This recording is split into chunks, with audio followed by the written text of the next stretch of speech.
అంతా ఆత్మస్వరూపమే అతడికి. ఇక అతడు ఎన్నటికీ జన్మ మృత్యు చక్రంలో తగులుకొనడు అని చెప్తున్నాడు.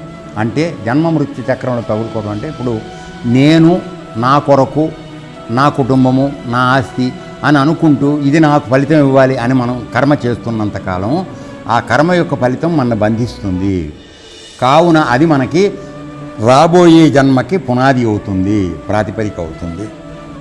ఇది నేను చేయవలసిన పని నేను చేశాను, దీంతో నాకేమీ సంబంధం లేదు అనుకుని నువ్వు నిర్లిప్తంగా వైరాగ్యంగా నువ్వు ఉండగలిగినప్పుడు నువ్వు చేసిన కర్మ ఏం చేసినా కూడా నిన్ను బంధించదు. భగవద్గీతలో ఎంత దూరం పెడతాడంటే కృష్ణ పరమాత్మ, జ్ఞాని అయిన వాడు సమస్త భూమండలంలో ఉన్నటువంటి అన్ని ప్రాణుల్ని నరికేసినా కూడా వాడిని పాపం అంటుకోదని చెప్పాడు. అంటే వాడు నరుకుతాడనే. జ్ఞానం తెలిసిన వాడు ఎవరిని ఏమీ చేయడు కదండి. జ్ఞానం తెలియని వాడు చంపుతాడు, జ్ఞానం వచ్చినవాడు ఎందుకు చంపుతాడు? చంపడు. నేనే వాడు, వాడే నేను చంపే పని ఎందుకు వస్తుంది?